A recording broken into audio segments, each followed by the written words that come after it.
El material que verás a continuación corresponde a una interpretación de la serie de anime titulada Tierra, Sangre y Conocimiento. A lo largo del video narraré los principales acontecimientos de la trama, y en algunos momentos puntuales haré comentarios u ofreceré un análisis sobre ciertos personajes o situaciones que hayan llamado mi atención. Estas interpretaciones parten de una postura personal y en muchos casos surgen de mi propio entendimiento de determinados saberes místicos, esotéricos u ocultistas. Y si bien es cierto que estoy narrando los sucesos de la serie y que este video podría ser entendido en parte como una especie de resumen, ese no es su propósito principal. No busco condensar la historia, sino recorrerla desde una forma particular de narrarla. Por ese motivo, me he tomado ciertas libertades. Algunos acontecimientos serán presentados en un orden distinto al de la obra original, y otros detalles, interacciones o tramas han sido omitidos. No porque carezcan de importancia, sino para favorecer mi estilo de narración. Con esto en claro, podemos comenzar.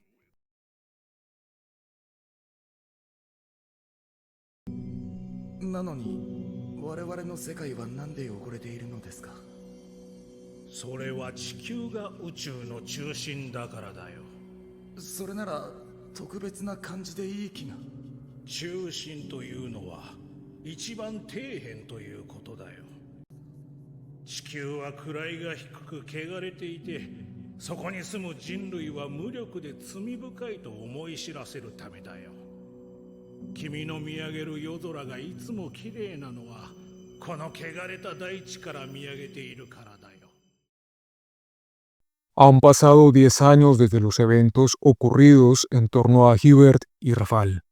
Y aunque el paso del tiempo no ha sido indiferente, las circunstancias no han sido suficientes para borrar las huellas de un legado. El heliocentrismo pasará ahora a un nuevo y rico reparto de personajes. Así es como nos encontramos con Oxy y Glass, mercenarios duelistas y compañeros de trabajo, los cuales difieren notablemente el uno del otro en su forma de ver y vivir el mundo. Para Oxy, vivir el mundo es un tormento, pues este es un lugar lleno de desesperanza y de pecado. Para él, la vida no tiene nada de placentera, y aquellos que son felices solo lo son porque tuvieron la fortuna de nacer con ese privilegio, por lo que quienes no hayan sido elegidos para ser felices buscarán en vano la felicidad en vida. Es por eso que para Oxy, la entrada al cielo es la única esperanza posible que Dios ha dejado a la humanidad. Y tal es la razón también de que Oxy, a pesar de su buena vista, no le guste mirar el cielo nocturno, pues esto solo le recuerda lo vil que es su propio mundo. Sin embargo, el pesimismo desolador de Oxy no hace más que entrar en conflicto, a la par de aumentar cuando éste ha percibido en numerosas ocasiones que nadie parece morir con satisfacción. Es decir, si la entrada al cielo es la mayor aspiración de la vida que un hombre puede tener y la muerte es un medio para llegar a él, ¿por qué no morir tranquilo? Tal vez son pocos quienes puedan entrar al cielo. ¿O acaso el cielo no existe y la muerte es el final? Volveremos nuevamente sobre estos cuestionamientos en breve. Tenemos, por otra parte, a Glass, quien años atrás perdió a su familia a causa de una peste. Habiendo abandonado toda esperanza en el mundo, Glass encontró en la observación del movimiento ordenado de las estrellas y particularmente en la observación de Marte una nueva forma de conectar con la existencia. Ha sido en la belleza y perfección de estos movimientos lo que le ha ayudado a reconciliarse con la experiencia de la vida, llegando a entender que, a pesar de ya no tener a su familia consigo, fue la vida misma quien le permitió haberla conocido y tenido. Para Glass, por tanto, el amor, los sueños y la esperanza nunca deben ser desestimados, porque más que ser un refugio, son, al fin de cuentas, las razones que permiten a un hombre vivir. Hay una particularidad que me resulta especialmente interesante en los nombres de estos dos personajes, pues creo que permiten ampliar tanto la comprensión de su carácter como de la influencia que ejercen el uno sobre el otro, y, desde una perspectiva más amplia, algunos aspectos simbólicos de este segundo arco en general. En polaco, Oxy se traduce como ojos, y según el contexto, también puede entenderse como mirada. Glass, por su parte, puede traducirse como vidrio o cristal. Retengamos esta información por un momento. pues será necesaria para más adelante. Ahora bien, en algunas escuelas místicas y ocultistas se sostiene que aquello que comúnmente se denomina magia, la cual no sería más que el entendimiento consciente de los principios y leyes de la naturaleza para utilizarlos a favor del practicante, radica en la capacidad del individuo para dominar sus emociones, pasiones, deseos y voluntad. Aunque esta afirmación pueda parecer simple, en ella reside, según estas doctrinas, la verdadera capacidad del mago, pues solo quien posee un dominio consciente de sí mismo puede, en cierta medida, dominar la naturaleza y moverse con mayor libertad a través de distintos estados de conciencia, densidades o vibraciones, haciendo uso efectivo de dichos principios. Dicho de manera más sencilla, para corrientes ocultistas como el hermetismo, un requisito fundamental para la práctica de la magia es, antes que nada, el conocimiento y dominio de uno mismo.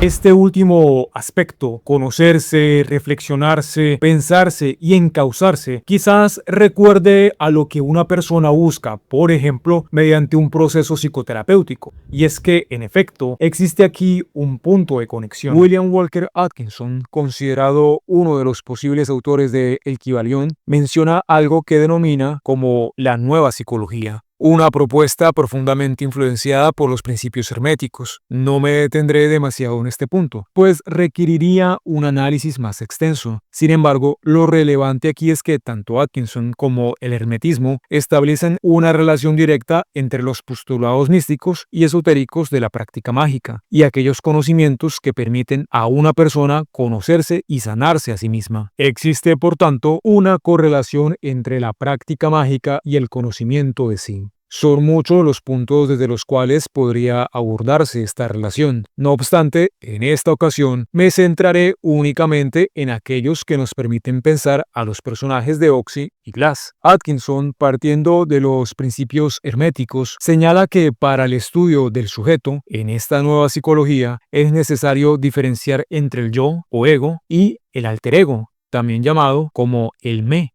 El yo hace referencia a la conciencia individual, el pensador del pensamiento, el que siente el sentimiento, el actor del acto. Intentar decir algo más sobre su naturaleza conduce inevitablemente al error, pues el yo corresponde al puro acto de conciencia, al instante mismo de saberse pensando o sintiendo. Cualquier intento de definirlo termina por rellenarlo con contenidos que pertenecen en realidad al me. El alter ego o me, por su parte, corresponde a los estados cambiantes de conciencia, las emociones que se sienten, los pensamientos que se piensan, las ideas que aparecen y desaparecen. Esta sutil distinción entre el yo y el me provoca que muchas personas se identifiquen exclusivamente con sus pensamientos, emociones e ideas, cuando estos no son más que configuraciones transitorias, una suerte de ficción en tanto que cambian constantemente. Aquello que permanece como conciencia pura, como acto, corresponde al yo o al ego. La invitación al autoconocimiento, así como a la iniciación esotérica, consiste precisamente en reconocer este yo y distinguirlo del me. El sujeto no es únicamente lo que piensa, siente o desea, sino el agente que piensa, siente y desea, y en esa misma medida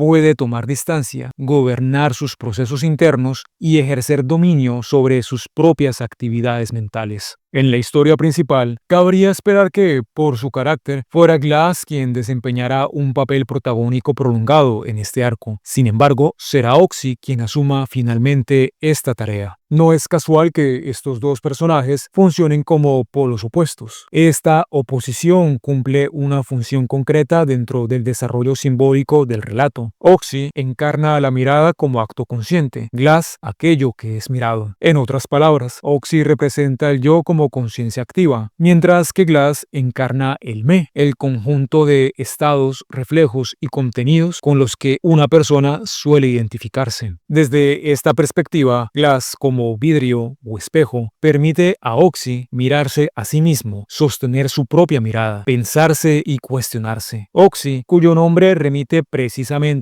a la mirada entendida como acción, realiza este proceso no desde la pasividad, sino desde el acto mismo de una conciencia que se vuelve sobre sí. A través del contraste con su compañero, Oxy logra reconocerse más allá de aquello que creía ser. En términos simbólicos, Glass le permite realizar la distinción entre su yo y su me, tomar conciencia de sí mismo como sujeto activo, capaz de decidir y elegir. En este mismo sentido, Oxy aprende que puede escoger qué creer, pues al descubrirse como algo más amplio que sus propias creencias, comprende que no está determinado por ellas. Para complementar y dar cierre al contraste interpretativo entre estos dos personajes, quiero mencionar un detalle curioso astrológico, que parte de la observación astronómica que realiza Glass en torno a Marte. Marte es un astro que está relacionado con la afirmación, la acción, la voluntad y la afirmación activa del yo. Estos elementos, en retrospectiva, encajan muy bien con lo que una persona podría necesitar en su vida después de haber perdido a toda su familia. Pero hay algo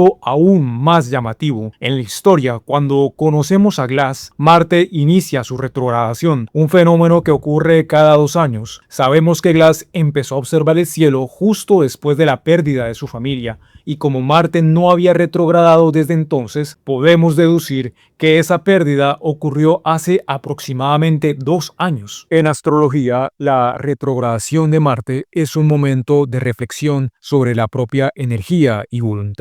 Es un periodo en el que uno se cuestiona si sus acciones reflejan verdaderamente su intención y propósito. Nos invita a mirar hacia adentro, a evaluar si estamos alineados con nuestro propósito de vida. Así como Marte invita a mirar hacia adentro y evaluar la propia voluntad, la interacción entre Oxy y Glass refleja esa misma invitación. Observarnos, reconocernos y decidir conscientemente qué acciones guían nuestro yo. Este paralelismo será evidente en los eventos que veremos desarrollarse en este arco, tanto en Oxy como en Glass, como en los demás personajes que conoceremos en este segundo arco. De vuelta a los acontecimientos de la serie, veremos cómo se le asigna a Oxy y a Glass la misión de escoltar a un hereje hasta su ejecución, una tarea que pondrá en marcha una vez más una cadena de eventos sin retorno. Cabe mencionar además que en esta misión también participará Nowak, el inquisidor responsable de los destinos de Rafal y Hubert. Un detalle importante: debido a su trabajo como mercenario, Oxy lleva puesta una máscara, lo que impide que Nowak llegue a conocer su identidad.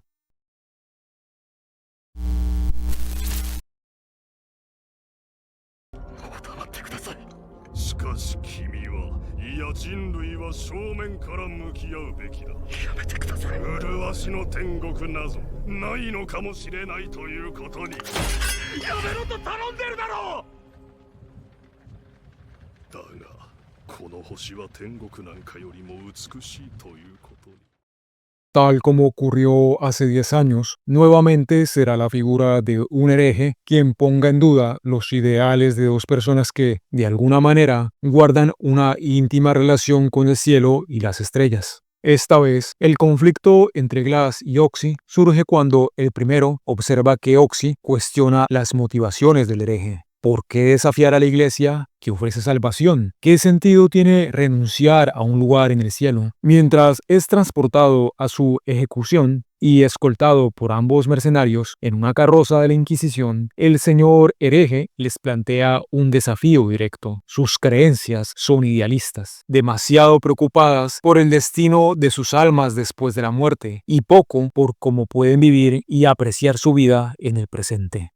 Antes de ver esta serie, nunca me había preguntado por la etimología de la palabra hereje, es decir, por su significado y su origen. Para mi sorpresa, descubrí que viene del griego y significa algo así como el que opina distinto, el que tiene ideas propias y, lo más importante, en mi opinión, el que elige. Es precisamente cuando el señor hereje subraya que todos tenemos el poder de elegir que la historia alcanza un punto definitivo. Entonces, Glass toma la iniciativa. Lo libera con la intención de que los guíe hasta un cofre oculto en las montañas, del que ha hablado, y que contiene pruebas que respaldan todo lo que ha dicho. Pero lo inevitable comienza con la muerte del hereje. Este se interpone entre Nowak y Oxy para salvar la vida de este último, quien estaba a punto de morir no por falta de habilidad, sino por falta de voluntad. Así, bajo la lluvia, con una espada atravesándolo, el hereje entrega su vida por Oxy, sereno, con una sonrisa en el rostro. Un detalle importante: antes de morir, el hereje le entrega a Oxy un colgante esférico, un objeto que no le pertenecía solo a él. Aquel colgante había sido de Rafal. Tras encontrar el cofre, Oxy y Glass descubren que su contenido no es oro ni reliquias sagradas, sino documentos, textos extraños, pertenecientes a la investigación de Hubert y Rafal sobre el modelo heliocéntrico, un conocimiento prohibido capaz de condenar a quien lo comprenda. Es entonces cuando Glass propone buscar a un monje rebelde que conoció tiempo atrás, alguien que quizás pueda ayudarlos a descifrar lo escrito en esos documentos. Pero Oxy no completará esa misión acompañado. Tal como ocurrió con el hereje, Glass también parte de este mundo con una sonrisa en el rostro. Antes de irse, le encomienda la tarea de encontrar al monje y desentrañar los secretos ocultos en los textos. 2 hombres,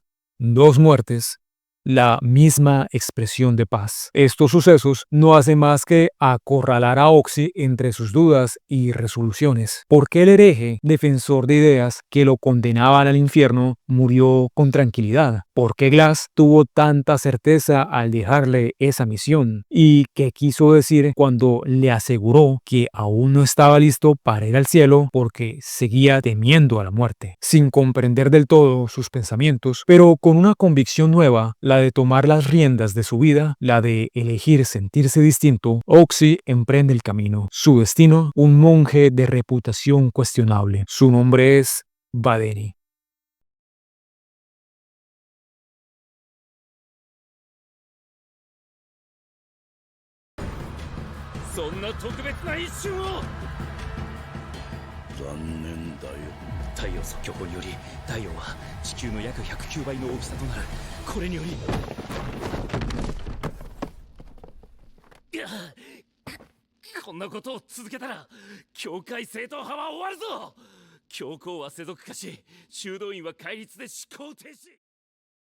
Si tuviese que definir el encuentro entre Oxy y Vadeni, la primera palabra que vendría a mi mente sería engorroso. Vadeni, monje recién degradado por indisciplina e inconformismo, carga consigo el recordatorio de un conflicto que no deja de escribirse en su cuerpo y en su vida. El ansia de saber, de reconocimiento y de gloria, enfrentada a la humildad, la prudencia y la resignación que la Iglesia, o mejor dicho, sus superiores, pregonan. Sintiéndose bendecido con una gran inteligencia, Vadeni está dispuesto a permitir que las heridas de su propio cuerpo lo devoren antes que renunciar a comprender el diseño del universo que Dios ha creado, aun cuando ese deseo ya le ha costado la visión de uno de sus ojos. Así, tras un primer intercambio incómodo y cargado de fricción, el monje rebelde decide finalmente a acompañar a Oxy a revisar aquel cofre perdido en las montañas, cuyo contenido promete cambiarle la vida. Después de todo, si tal descubrimiento resultase infecundo, ¿qué tan relevante podría ser perder un poco de su tiempo en comparación con haber perdido ya uno de sus ojos? Y así, entonces, ambos hombres llegan finalmente ante aquel cofre. 人生が変わるようなものでしたか。いや違う。これは宇宙が変わるぞ。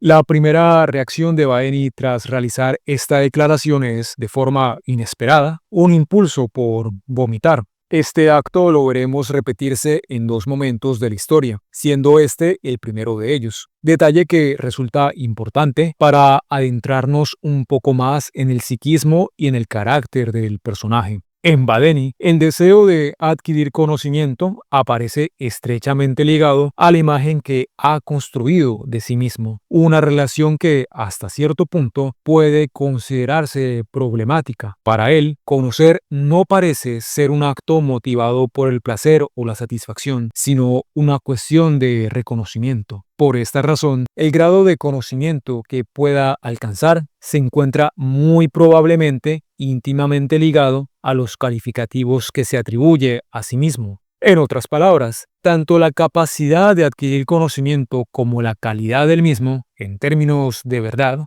pone en juego la imagen que Badeni tiene de su propia persona. Es por ello que podríamos decir que se trata de un egotista. Y atención, esto no es lo mismo que ser egoísta. Entenderemos aquí al egotista como aquel que está colmado por un inconmensurable sentido de la importancia y de las cualidades de su persona, al punto de confundir su ser con su personalidad. Quiero hacer un breve paréntesis aquí. Esta diferenciación entre egotista y egoísta surge del planteamiento que os compartí anteriormente, el cual conecta con el hermetismo y la distinción entre el yo o ego y el me o alter ego. El egotista sería entonces aquel que se sobreidentifica con los aspectos del me o también llamado alter ego. Algo más que quiero nombrar rápidamente al respecto. He notado que en muchas disciplinas psicológicas, esotéricas e incluso en el saber popular existe una noción bastante extendida de que el ego es un aspecto negativo del ser que debe ser desmantelado. Esta idea se refleja, por ejemplo, cuando alguien se ofende y se dice que no es la persona quien reacciona, sino su ego, y por lo tanto hay que dejarlo pasar. Es casi como si hubiese una confusión o incluso una tergiversación de los términos, porque lo que se dice comúnmente del ego en realidad pertenece más a lo que vendría siendo el alter ego. Sin embargo, lo que he encontrado en las tradiciones místicas, las mismas que mencionaba antes, es algo muy diferente. El concepto de ego no tiene esa connotación negativa ni peyorativa.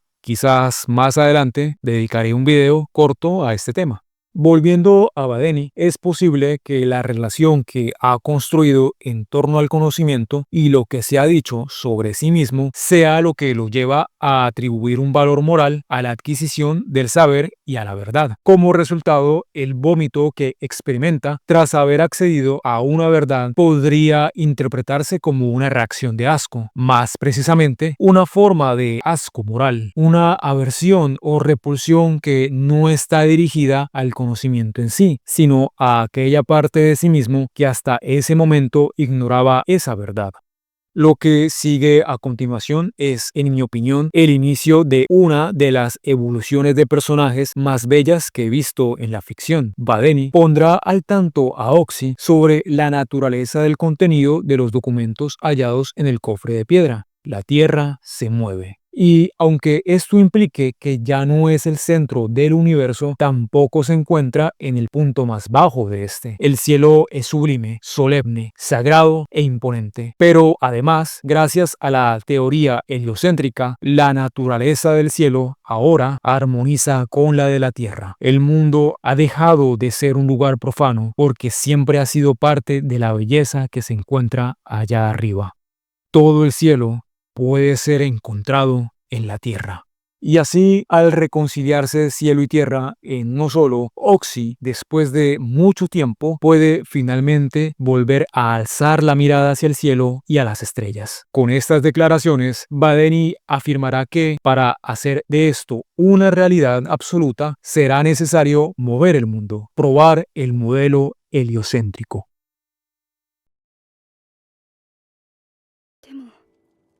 お父様から冬場でも勉強できるようにとこの手袋をいただいた時から私の心は学者です。だから私は神と真理のためなら引きたくない。才能も発展も人生もいざって時に引いたら終わりだ。 A pesar de su arrogancia, Badeni sabe que necesitarán la colaboración de otros para completar el modelo heliocéntrico. Si se quedan solo con los documentos del cofre, no avanzarán más allá de lo que estos aportan. Con esto en mente, Badeni y Oxy van a una plaza del pueblo. Allí cuelgan en un tablón público un problema complejo, diseñado por Badeni. El problema requiere un gran intelecto y amplios registros astronómicos para resolverse. Será cuestión de suerte, pero si alguien lo resuelve, habrán encontrado un aliado potencial para el desarrollo de la teoría heliocéntrica. Así es como conoceremos a Tolenta. una joven de unos 14 o 15 años que trabaja como bibliotecaria y asistente de investigación en el Centro Astronómico del Conde Piast, una eminencia en la teoría geocéntrica. A pesar de su corta edad, Yolenta tiene una gran sagacidad e inteligencia, pero se ve continuamente excluida por ser mujer, lo que la frustra y la hace dudar. ¿Será mejor seguir sus aspiraciones o será mejor resignarse a una vida sin ambición? Su impotencia crece cuando Kolbe, su superior, decide publicar un tratado que ella había escrito cambiando su nombre por el suyo. Justifica esto con la idea de que siendo mujer no sería tomada en cuenta. A punto de ceder a la resignación, Yolenta se acerca al tablón donde Oxy y Badeni publicaron el problema. Tras una pequeña deliberación, decide arriesgarse. Toma sin permiso los registros astronómicos necesarios para resolverlo y, en menos de un día, esa misma tarde, publica su respuesta. Badeni y Oxy, desde cerca, observan, asombrados la rapidez de la respuesta. A diferencia del encuentro entre Badeni y Oxy, la incorporación de Yolenta al grupo tiene un toque de intriga y astucia. Aunque resolvió el problema con rapidez, Yolenta no firma con su nombre. Usa un seudónimo masculino, atribuyendo la autoría a un hombre para quien supuestamente trabajan. Badeni, perspicaz, se da cuenta casi de inmediato de la treta. Decide seguirle el juego momentáneamente y le propone ir a un lugar más tranquilo. Quiere darle un mensaje que ella pueda transmitir al supuesto autor del problema resuelto. Así es como tiene lugar una conversación muy interesante que podría parecer críptica si no se le sigue el hilo. Me explico. Badeni le irá planteando a Yolenta diversas concepciones. Poco a poco, de forma lógica y sistemática, le sugerirá ideas de filósofos con cautela para introducirle la teoría heliocéntrica del universo. Horrorizada por las ideas que le propone el monje, Yolenta les pedirá a los dos hombres que se marchen inmediatamente. El motivo, la herejía que se está pronunciando en la habitación. Sin embargo, tal como Badeni le explica a Oxy, la tarea ha sido cumplida con éxito. Yolenta es una erudita. Sembrada la semilla de la duda y la curiosidad, no pasará mucho tiempo antes de que nazca en ella la convicción y el deseo de saber. Al día siguiente, Yolenta se encontrará nuevamente con Badeni y Oxy, y en una emocionante confesión admitirá haber sido ella quien resolvió el problema y aceptará unirse al trabajo de investigación. El pequeño inconveniente es que Yolenta no tiene acceso libre a los registros astronómicos que Badeni necesita. Y el otro detalle aún más pequeño es que trabaja para el Conde Piast, quien ha dedicado su vida al perfeccionamiento de la teoría geocéntrica. Acelerando un poco el ritmo de los acontecimientos, los tres se reúnen con el Conde Piast. Esto provoca un primer roce debido a la firme postura geocéntrica del anciano. Luego llega la tensa negociación. Se establecen ciertas condiciones y el conde pone a prueba las habilidades visuales de Oxy antes de considerar su apoyo al modelo heliocéntrico. Finalmente, accede a colaborar y les concede acceso a sus registros astronómicos. Sin embargo, esta decisión moviliza en el conde una profunda carga emocional. Implica cuestionar el trabajo al que ha dedicado toda su vida. Voy a acelerar nuevamente el ritmo de la historia. Sin embargo, hay tres acontecimientos en los que deseo detenerme, pues resultan esenciales para comprender tanto el desarrollo de la trama como la evolución de ciertos personajes. El primero de ellos son las conversaciones entre Oxy y Yolenta, que tienen lugar antes y después de la prueba final impuesta por el Conde Piast. En la primera charla, Oxy se muestra profundamente abrumado. Lo que observa en el cielo esa noche podría reforzar la idea de que la Tierra se encuentra en el centro del universo, y con ella el regreso de aquella visión sombría del mundo que en otro tiempo lo había consumido. No se trata únicamente de una cuestión astronómica, sino del temor a volver a habitar esa forma de comprender la realidad. Yolenta, por su parte, vuelve a insistir en una idea ya planteada anteriormente en esta historia. Para ser un lugar tan vil, nuestro mundo es demasiado bello. Tal vez, sugiere, la razón de esa belleza radique en que la Tierra se mueve, en que no está separada del cielo, sino que forma parte de él. Una intuición que remite al principio hermético de correspondencia expresado en la conocida máxima: como es arriba, es abajo. Este principio hermético nos enseña que los extremos en realidad no están tan separados como solemos creer. Frío y calor, alto y bajo, no son opuestos absolutos, son diferentes en grado, mas no en esencia. De la misma manera, el cielo y la tierra podrían entenderse como dos manifestaciones de una misma unidad. Así, lo terrenal, la materia, deja de ser lo opuesto a lo divino para convertirse en su continuidad. Lo material no estaría separado de lo sagrado, sino incluido en él, como una de sus expresiones posibles. La siguiente conversación, quizás una de las más bellas de toda la serie, comienza cuando Oxy le hace a Yolenta una pregunta que en apariencia podría parecer ingenua. Este quiere saber qué se siente al poder leer, pues hasta hace poco la única persona que él conocía con esa capacidad era su compañero y mentor Glass. Yolenta responde que saber leer es una bendición, algo que roza con lo sagrado. Las letras, explica, permiten cruzar barreras de tiempo y espacio y acercarse a cosas que ocurrieron siglos atrás. Para ella, la lectura es también una forma de conversar con los autores, cuyas palabras han sido preservadas y cristalizadas frente al implacable paso del tiempo. Y quizás lo más importante, leer es acceder a aquello que en su momento conmovió o inspiró a alguien. No importa cuánto tiempo haya pasado, aún puede tocar, emocionar, transformar a otras personas. Es, en definitiva, la constancia, la certeza de que alguien vivió algo verdadero en un instante concreto. Cada palabra preservada es un puente hacia ese instante, un hilo que nos conecta con lo que fue y sigue siendo.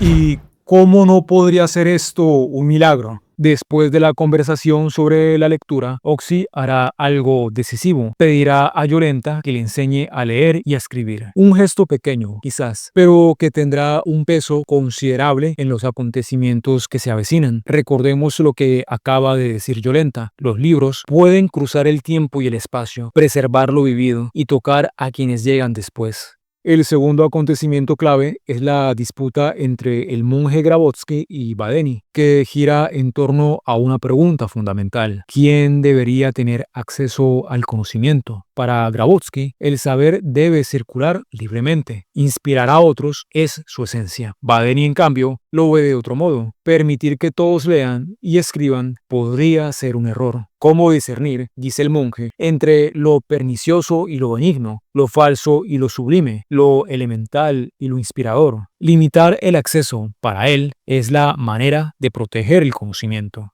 Gravotsky sostiene lo contrario. El conocimiento, aunque pueda parecer peligroso, también es fuente de inspiración, y a partir de esa inspiración, las personas pueden encontrar un propósito. Por eso, a pesar de considerar algunas ideas heréticas, expresa su deseo de leer algún día a Lucrecio, un autor que Badeni ya conoce, pero se niega a compartir. Para sintetizar la posición de Gravotsky, este hombre cree que incluso las ideas más extravagantes pueden dejar huellas profundas y jugar un papel importante en la vida de alguien. El tercer evento que considero esencial es la muerte del conde Piast. Esto ocurre mientras registra algunas notas sobre el modelo heliocéntrico en su cuaderno, desde lo más alto de su centro astronómico. Y tal como él mismo había vaticinado, su momento llega. El anciano muere contemplando por última vez el cielo nocturno y sus estrellas, con la tranquilidad de haber estado cerca de la verdad en sus últimos instantes. Y así, sin darse cuenta, desde lo alto deja caer su cuaderno a las afueras del edificio.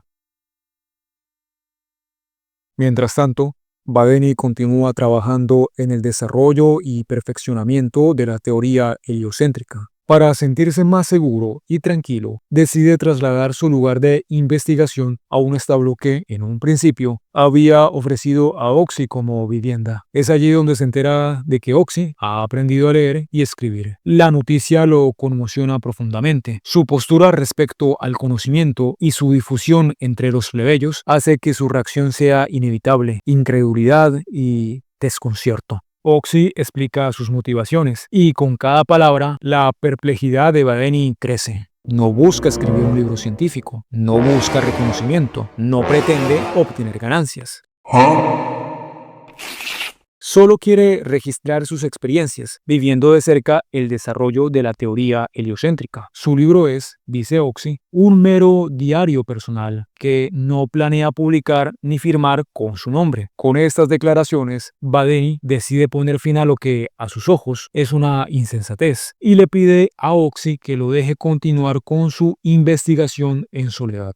En una escena posterior, Oxy le comunica a Badeni la muerte del conde Piast. Mientras lo escucha, Badeni le pide que cabe un túnel desde el establo hasta la iglesia, asegurando así una vía de escape por si surge una emergencia. Oxy aprovecha la ocasión para hacer un pedido inesperado, que duplique su ración de pan, ya que ha estado compartiendo la suya con los mendigos. La solicitud, más que sorprenderlo, irrita a Badeni, especialmente porque se encuentra estancado en un punto crítico de su investigación. Posteriormente, veremos a Badeni intentando comprender ese bloqueo que lo mantiene inmóvil frente al desarrollo de la teoría heliocéntrica. Sus cálculos simplemente no coinciden con las observaciones que han registrado. Entonces, su atención se posa en el collar heredado por Oxy, colgado en la pared. La manera en que está sujeto desencadena en Badeni una serie de razonamientos que lo conducen a una revelación inesperada. El movimiento de los astros no es esférico, sino elíptico. Así, finalmente, Badeni encuentra la manera de completar el modelo heliocéntrico. Tras esto, la primera reacción de Badeni, como no, es salir corriendo para vomitar. Aún encontrándose en un estado de euforia y claridad, se da cuenta de que Oxy ha dejado sobre la mesa el libro que estaba escribiendo. Lo toma, lo abre y lo lee. Y es quizás en ese instante que el monje comprende algo que se había estado escapando a su rígida razón. En una escena posterior lo vemos conversando con uno de los mendigos a quienes Oxy reparte pan. Badeni le propone un trato misterioso. Si lo cumple, se asegurará de que Oxy siga llevándole pan. Poco después, el monje rebelde le dobla la ración de pan a Oxy sin dar más explicaciones.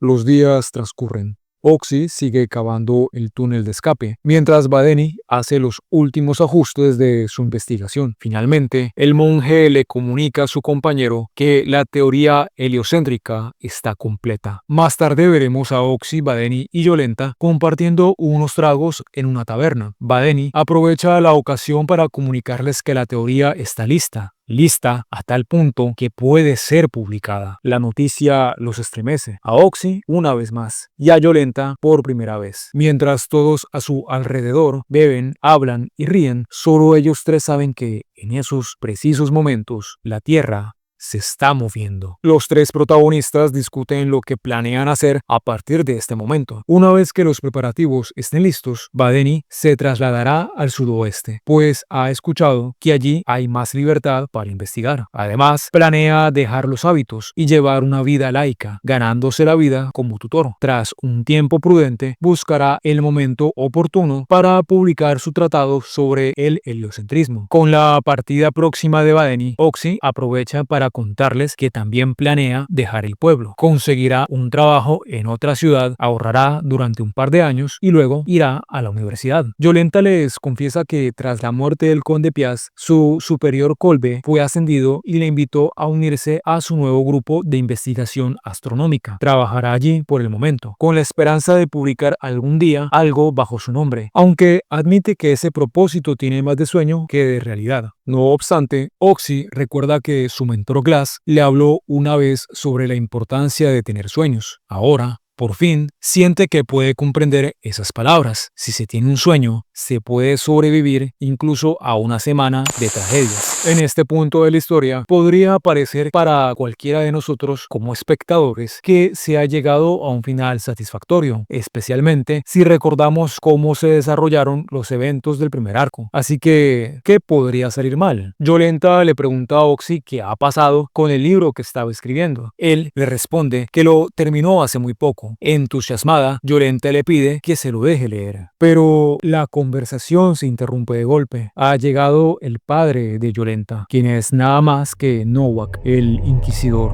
Algunas aclaraciones importantes. En primer lugar, Yolenta no sabe a qué se dedica su padre. Cada vez que le pregunta, él se muestra esquivo y se limita a decir que trabaja con la iglesia. En segundo lugar, aunque Nowak y Oxy ya se conocen, el Inquisidor no lo reconoce. Recuerden, Oxy solía llevar una máscara en el pasado.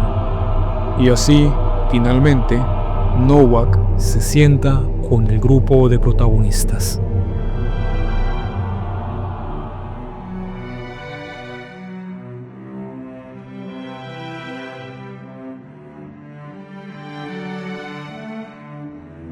Hola a todos, quiero agradecer a quienes llegaron hasta el final del video.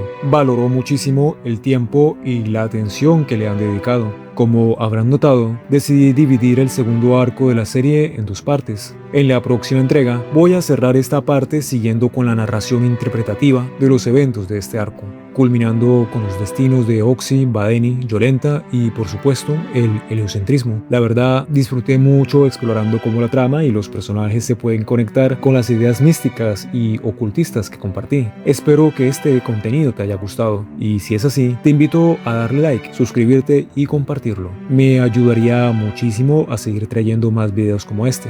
Sin nada más que decir, nos vemos muy pronto.